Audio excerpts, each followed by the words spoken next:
எங்களுடைய உடவியலாளர், அதே நேரம் பலர் விடயங்களை நுட்பமாக ஆராய வல்லவராக இருக்கின்ற ஏடிபி ரஞ்சித்குமார் அவர்களை காட்டலைக்கு அழைக்கின்றோம். வணக்கம். வணக்கம் ரஞ்சித். எனக்கு ஒரு சவுண்டும் வரை இல்ல. ஆம், இப்பொழுது கேட்கிறதா? வணக்கம். வணக்கம் சிவதனி. வணக்கம் கேரடி தமிழ் வானொலி உறவுகளே. நான் பேசுவது கேட்கிறதா? தெளிவாக கேட்கிறது. எனவே இந்த பிப்ரவரி 4 தமிழர்களுடைய கரி நாள்.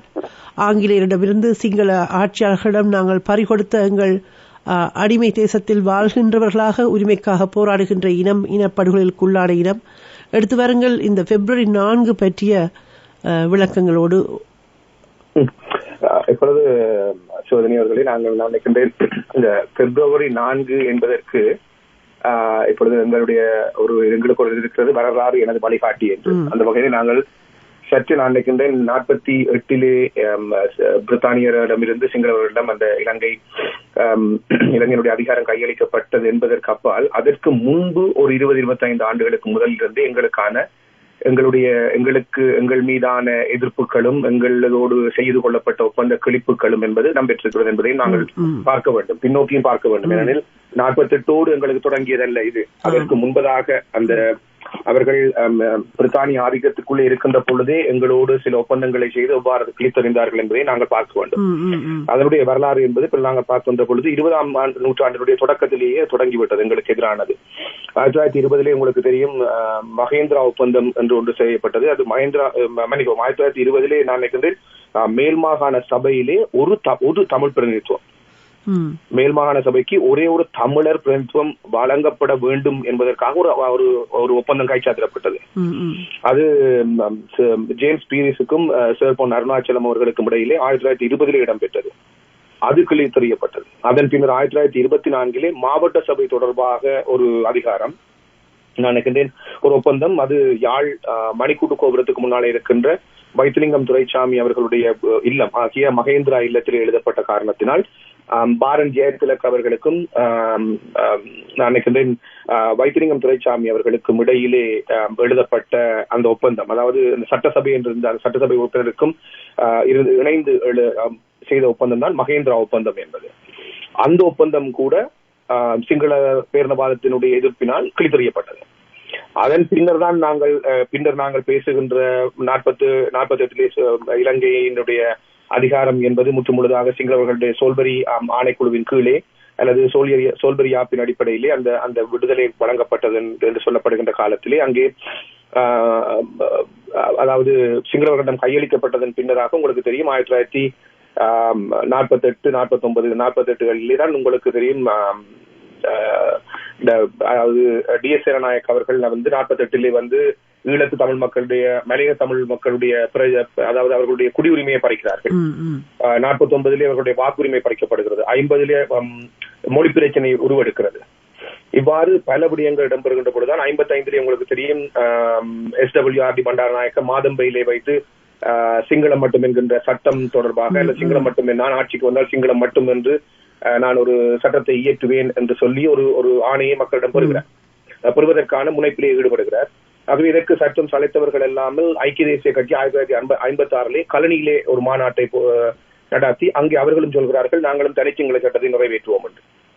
ஆகவே ஒருவருக்கொருவர் சளைத்தவர்கள் என்று இல்லாமல் 56 ஜூனிலே SWRD பண்டாரநாயக் அவர்கள் தன்னுடைய சிங்களம் மட்டும் சட்டத்தை நிறைவேற்றினார்.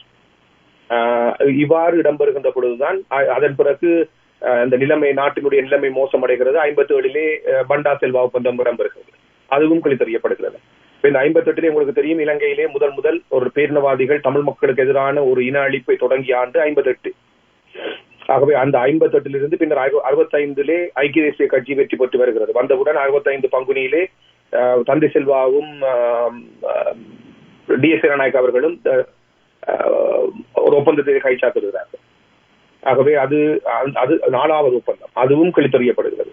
அதன் பின்னர் இவ்வாறு பல சாத்வீக போராட்டங்கள் அவ்வாறு பல இடம்பெற்று 70 இடம்பெறுகின்ற ஐக்கிய முன்னணி தலைவராக அப்பொழுது இருந்த ஸ்ரீமாவோ பண்டாரநாயக் ஆட்சிக்கு 72 விகிதாசார முறையை அறிமுகப்படுத்துகிறார். இவ்வாறு நாங்கள் எங்களுடைய இன அழிப்பு என்பதை நாங்கள் ஒரு இதைத்தான் நாங்கள் சொல்லுவோம், அந்த கட்டமைக்கப்பட்ட இன அழிப்பு என்பது ஸ்ட்ரக்சரல் ஜெனசைட் என்பதை 1920களிலே ஒரு மேல் மாகாண சபையிலே ஒரு தமிழர் பிரதிநிதித்துவத்திலே தொடங்கியது.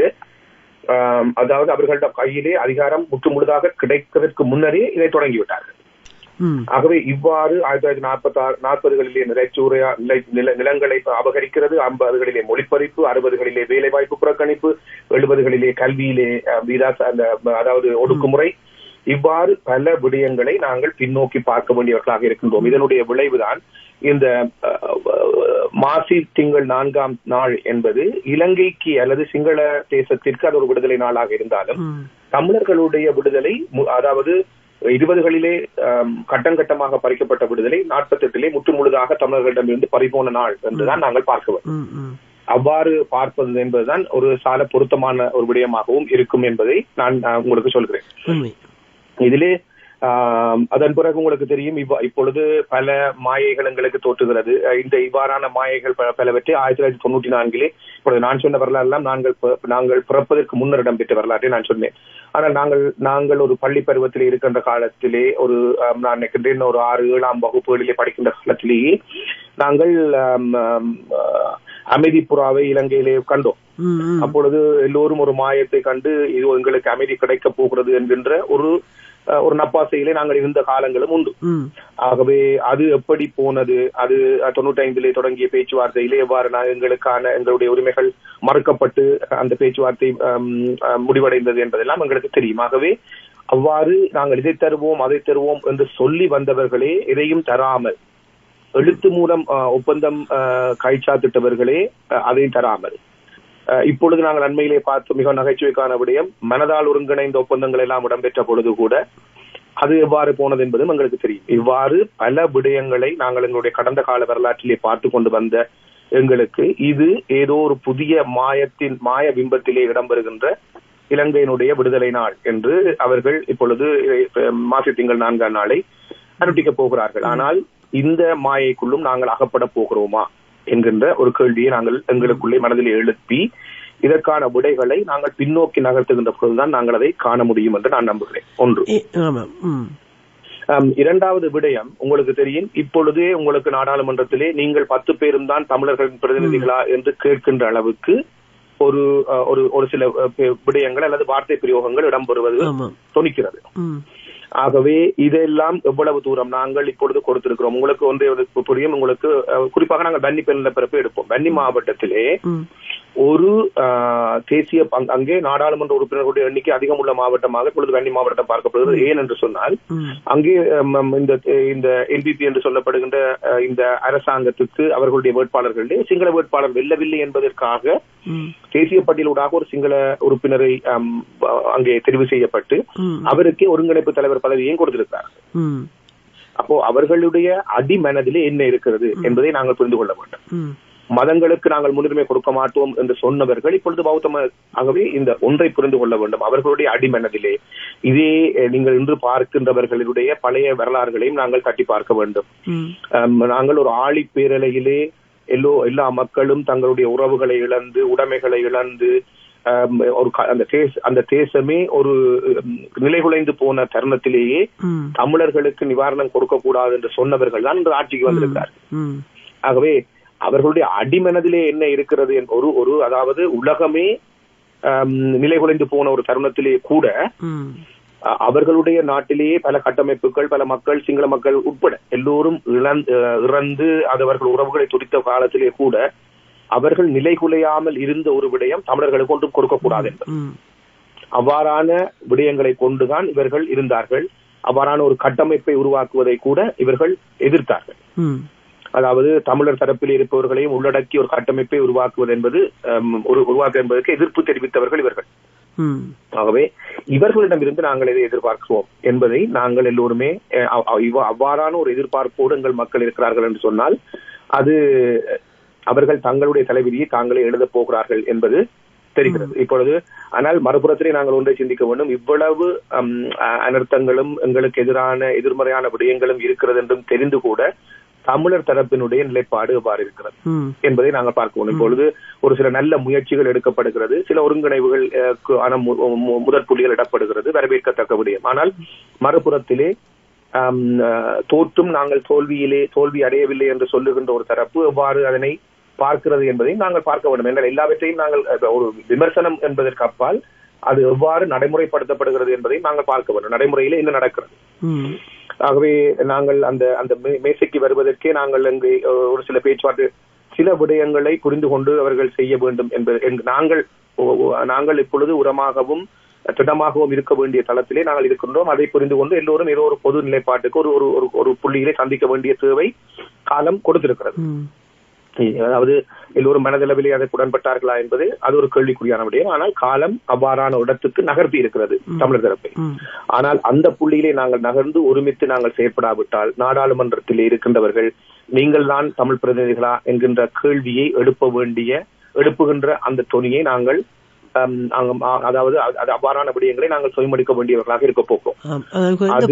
குறைந்தபட்சம் இந்த ஒற்றையாட்சிக்கு எதிராக ஏக்கராட்சியத்துக்கு எதிராக குரல் கொடுக்கின்ற அளவிலாவது இவர்கள் ஒன்றுபடாவிட்டால் அவ்வளவுதான் என்ற ஒரு நிலைமை இருக்கிறது.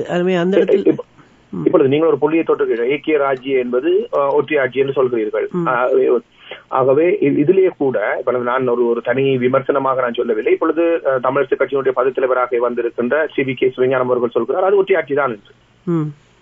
ஆனால் மறுபுறத்திலே நீங்கள் பார்த்தால் முன்னாள் நாடாளுமன்ற உறுப்பினர் சுமந்திரன் அவர்களோ அல்லது முன்னாள் மாநகர சபை உறுப்பினர் சாயந்தன் அவர்களோ அதற்கான வியாக்கியானங்களை செய்கின்ற பொழுது அவர்கள் சொல்கிறார்கள் இல்லை அவர்கள் ஏக்கிய ராஜ்யம் என்பதையும் ஏக்கிய ராஜ்யம் என்பதையும் தவறாக புரிந்து இவ்வாறான அவருடைய வியாக்கியானம் என்றே சொல்லிவிட்டார்கள். அதுதான் உண்மை, வியாக்கியானம் தான் அங்கே. ஆமா, அந்த வார்த்தை பயன்பாடு திரு சாயந்தன் அவர்கள் சொன்ன வார்த்தை பயன்பாடு ஒரு ஊடகத்தினுடைய சபையிலே சொல்கிறார்கள் ஏக்கிய ராஜ்யம் என்பதையும் ஏக்கிய ராஜ்யம் என்பதையும் இவர்கள் குழப்பிக் கொள்கிறார்கள் என்று சொல்கிறார்கள். ஆனால் இப்பொழுது பதில் தலைவராக தெரிவு செய்யப்பட்டதன் பின்னர் ஏற்படுத்தி அவர் தெளிவாக சொன்னார் CVK சிவஞானம் அவர்களுடைய கட்சியினுடைய பதில் தலைவர் இப்பொழுது அவர்களால் தெரிவு செய்யப்பட்ட தலைவர். அவர் சொல்லுகிறார் இல்லை ஏகிய ராஜ்யம் என்பது ஒற்றையாட்சி, அதிலே எனக்கு மாற்று கருத்து இல்லை என்று அவர் சொல்கிறார். ஆகவே ஒரு கட்சிக்குள்ளேயே ஒரு சொல்லினுடைய வியாக்கியானம் என்பது ஒவ்வொரு நிலையிலே பார்க்கப்படுகிறது. ஆகவே அவர்கள் முதலிலே இது ஏக்கிய ராஜ்யம் என்பது ஒற்றையாட்சியா அல்லது ஏக்கிய ராஜ்யம் என்பதை அவர்கள் தங்களுக்குள்ளே முதலிலே தெளிவுபடுத்திக் கொள்ள வேண்டும். ஆனால் எல்லோருக்கும் தெரியும் ஏக்கிய ராஜ்யம் என்பது ஒற்றையாட்சி என்பது. இந்த இடத்துல தான் இப்பொழுது பார்த்தீர்கள் என்றால் தாயகத்தில் அந்த நிலைமை இருக்கின்றது. நீங்கள் சொன்னது போல ஒருமித்த இடத்துக்கு கட்சிகள் வர வேண்டும், ஒரு குரலாக ஒலிக்கின்ற ஒரு நிலைப்பாட்டை எடுக்க வேண்டும், அந்த விடயத்தை முன்னெடுக்க வேண்டும் ஒரு தேவை இருக்கின்றது. ஒரு புறம் இருக்க புலம்பெயர்ந்த நாடுகளில் தன்னாட்சி உரிமைக்கான போராட்டத்தை February 4 அனைத்து அதாவது ஒருங்கிணைப்பு குழுக்களும் அனைத்து கிளைகளும் பிரித்தானியா, பிரான்ஸ், ஜெர்மனி என்ற ஐரோப்பிய நாடுகள் எல்லா இடமுமே முன்னெடுப்பதோடு இங்கே கனடாவிலும் February 4 கேரி நாள் என்பதை அடையாளப்படுத்துகின்ற போராட்டம் நடைபெற இருக்கின்றது. இந்த இடத்தில் அந்த புலம்பெயர்ந்த மக்களுடைய நாங்கள் உலக தீர்வில் நம்பிக்கையற்றவர்கள் சர்வதேச சமூகத்திடம் நீதி கேட்டு நிற்கின்றோம் என்பதை மீண்டும் மீண்டும் வலியுறுத்துகின்ற காலகட்டத்தில் இன்னும் நாங்கள் எக்கராட்சியவா இதா என்று சொல்லி அங்கே போராடி கொண்டிருப்பதில் அர்த்தம் இருக்கிறதா? இப்ப நீங்கள் சரியான கேள்வி. நான் நினைக்கின்றேன் உங்களுக்கு நினைவிருக்கும் நாங்கள் முந்தைய நாட்களிலே முந்தைய காலங்களிலேயே கூட நான் நினைக்கின்றேன் எங்களுக்கான ஒரு அரசு இருந்த காலத்திலே கூட எவ்வளவு தூரம் நாங்கள் அந்த தளத்திலே போராடினாலும் மூன்று தளங்கள் ஒரு புள்ளியிலே சந்திக்க வேண்டும் என்பதுதான்.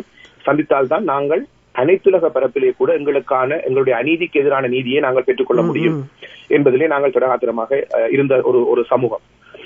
அதிலே 3 தளங்களை நான் சொல்றேன். ஒன்று புலம்பெயர்ந்த தளம், அடுத்தது எங்களுடைய நிலம், அடுத்தது தமிழகம். இந்த மூன்றும் ஒரு புள்ளியிலே நாங்கள் அதாவது ஒரு விடயத்தை நாங்கள் முன்னிறுத்தி செய்யப்பட வேண்டும். ஆகவே அந்த விடயத்திலே இப்பொழுது உங்களுக்கு தெரியும், அதை நான் சொன்னேன், ஒரு விரலை நாங்கள் அங்கே காட்டுகின்ற பொழுது 3 விரல் எங்களை நோக்கி காட்டும் என்பது போல இப்பொழுது நாங்கள் அங்கே இருக்கின்றவர்களை காட்டுகின்ற பொழுது இங்கே இருக்கிற எங்களுக்குள்ளே எத்தனை பாகுபாடுகள் உங்களுக்கு தெரியும்.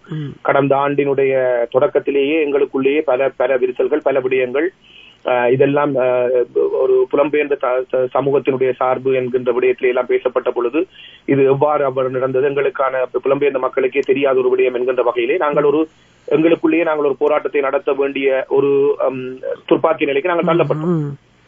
ஆனால் ஆனால் அதான் சொல்றேன், நான் நினைக்கிறேன், நான் அங்கே விரலை காட்டுவதற்கு முதல் நாங்கள் இங்கே என்ன செய்கிறோம். நாங்கள் இப்பொழுது இப்ப நீங்கள் சொன்னது போல போராட்ட வடிவங்கள் இப்பொழுது ஐரோப்பிய தளத்திலே அது ஒரு வித்தியாசமான முறையிலே அந்த போராட்டம் இடம்பெறலாம். கனடிய தளத்திலே வேறொரு நிலையிலே இந்த போராட்டம் நிகழ்த்தப்படலாம். ஆனால் எங்களுடைய குறிக்கோள் என்பது ஒன்று, தாயகம், தேசியம், தன்னாட்சி என்பது.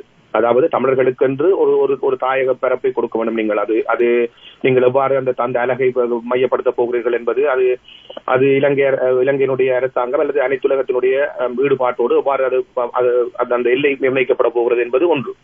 ஆனால் வடகிழக்கு என்பது தமிழர்களுடைய தாயகம் என்பது காலங்காலமாக உணர்த்தப்பட்ட ஒரு விடயம். திட்டமிட்ட சிங்கள குடியேற்றங்கள் என்று அங்கே அரசு வச்சிக் கொண்டிருக்கின்றது என்பதற்காக பார்க்காமல், இப்பொழுது நான் சொன்ன ஆண்டுகளுக்கு பின்னால் நீங்கள் நோக்குகின்ற பொழுது அன்று இருந்த நிலைமை எப்படி, அதாவது இலங்கை விடுதலை பெறுகின்ற பொழுது இருந்த நிலைமை எப்படி, 70 வரை இருந்த நிலைமை எப்படி, 70க்கு பின்னர் இடம்பெற்ற நிலைமை எப்படி என்பதை பற்றி பார்க்க வேண்டும். ஆகவே வடகிழக்கு என்பது தமிழர்களுடைய பூர்வீக தாயகம் என்பதை நாங்கள் எப்பொழுதுமே அந்த தாயக நிலப்பரப்பில் இருந்து நாங்கள் சற்றும் வலுவாதவர்களாக, அது எந்த தளத்தில் இருந்தாலும் நாங்கள் அதைத்தான் சொல்ல வேண்டும். அதை விட்டு புதிதாக இல்லை இந்த அழகு அந்த அழகு என்று இப்பொழுது நாங்கள் ஒரு சாதாரண நிலைக்கு இருப்போம். நாங்கள் எங்களுக்கு தேவையானது ஒரு 10 விடயத்தை நாங்கள் சொன்னால் தான் எங்களுக்கு 5வது எங்களுக்கு நடைமுறை சாத்தியமாக வரும். இதைத்தான் ஒரு பேச்சுவார்த்தை கட்டத்திலே கூட சில விடயங்களுக்கு விட்டுக் கொடுக்க வேண்டாம். நாங்கள் முதலிலேயே நாங்கள் அடிமட்டத்திலே இருந்து சென்றோம் என்று சொன்னால் எங்களுக்கு இடையிலே சமரசம் செய்வதற்கு ஆன இடைவெளி இருக்காது. இங்கே இருக்கிறவர்கள் எல்லாம் எங்களுக்கு இருக்கிறதை தந்தால் போதும் என்று சொன்னால் இருக்கிறது எது என்பது இப்பொழுது எங்களுக்கு தெரியாது. இப்பொழுது சொல்ல இருக்கிறதை தருவதென்றால் இருக்கிறதை முதலே நடைமுறைப்படுத்தி இருக்க வேண்டும் அவர்கள். இப்பொழுது போய் இருக்கிறதை தாருங்கள் என்று 30-35 ஆண்டுகளுக்கு பின்னர் கேட்பது என்பது கூட எவ்வளவு தூர நோக்கற்ற ஒரு செயல் என்பதை நாங்கள் பார்க்கக்கூடியதாக இருக்கிறது. ஆகவே அவ்வாறுதான் நீங்கள் இதை பார்க்க வேண்டுமே ஒழிய, இப்பொழுது நீங்கள் தொட்ட இடத்தை நாம் வருகின்ற, அதாவது புலம்பெயர்ந்த தளத்தில் இருக்கின்ற நாங்கள் ஒருமித்து சொல்ல வேண்டிய ஒரு விடயம், எங்களுக்கான ஒரு சுயநிர்ணய உரிமை என்பது இருக்கிறது. அந்த சுயநிர்ணய உரிமை என்பது எங்களுக்கு உரித்தாக்கப்பட வேண்டும். அதை நாங்கள் நோக்கித்தான் எங்களுடைய சுயநிர்ணய உரிமையை நாங்கள் விட்டு நாங்கள் விலகி செல்வோமாக இருந்தால், அல்லது எங்களுடைய 3 தாயகம், தேசியம், தன்னாட்சி என்கின்ற விடயத்திலிருந்து நாங்கள் சற்றும் வலுவாமல் இருந்தால்தான் எங்களுடைய மக்களுக்கான ஒரு நியாயபூர்வமான ஏதேனும் ஒரு தீர்வை நாங்கள் பெற்றுக் கொடுக்கக்கூடியவராக இருப்போம்.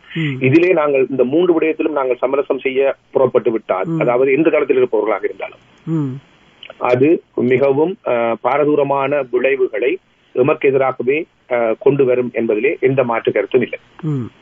ஆகவே அது இந்த தளத்தில் இடம்பெறுகின்ற எந்த வடிவிலே அந்த போராட்டம் இடம்பெறுகிறதோ அந்த வடிவிலே அந்த போராட்டத்துக்கான உறுதுணை செய்ய வேண்டியவர்கள் நாங்கள். அதுபோல ஐரோப்பிய தளத்தில் இருப்பவர்களும் அது செய்யப்பட வேண்டியது ஒன்று. ஆகவே நாங்கள் எங்களுடைய இந்த கடந்த கால வரலாறுகளை ஒரு பாடமாக எடுக்க தவறுகின்ற பொழுது நாங்கள் மீண்டும் முதல் புள்ளியிலே இருந்து மீண்டும் எங்களுடைய பயணத்தை தொடர்ந்து நாங்கள் தோல்விகளையே நாங்கள் சந்திக்க வேண்டியவர்களாக எங்களுடைய சமூகம் மாறிவிடும். அதைத்தான் இன்று தலைவர்களாக இருக்கிறவர்கள் செய்கிறார்கள். அல்லது இங்கே எங்களை அதாவது பிரதிநிதித்துவப்படுத்துகின்ற அமைப்புகளும் அவ்வாறான ஒரு நிலைக்கு செல்லுமாக இருந்தால் அது எங்களுக்கான ஒரு பாரதூரமான விளைவாக இருக்கும். இந்த வழியில் இப்பொழுது இந்த 77வது ஆண்டு கரினால் நீங்கள், அதாவது பிரித்தானியர்கள் சிங்களவர்களிடம் ஆட்சியை ஒப்படைத்த பொழுதிலிருந்து அடிமைப்பட்டிருக்கின்ற தமிழினம் அந்த 77வது ஆண்டை நினைவு கூறுகின்ற வகையில் கரிநாள் போராட்டம் கேரிய மண்ணில் நடைபெற இருக்கின்றது. தமிழர் தேசம் மீதான ஆக்கிரமிப்பு நாள் என்று அடையாளப்படுத்தி அந்த நிகழ்வு பற்றிய விவரங்கள் நாங்கள் இன்னும் விவரமாக பின்பு அறிய தந்தாலும் இது வருகின்ற பிப்ரவரி 4 பிற்பகல் 4 மணிக்கு நடைபெறும் என்பதை இப்பொழுது அறிய தந்திருக்கின்றார்கள். இந்த இடத்தில் உண்மையில் ஊடக ரீதியாக நீங்கள் பார்க்கும் பொழுது, ஏனென்றால் இப்பொழுது புலம்பெயர்ந்த ஊடகங்கள், நான் உங்களை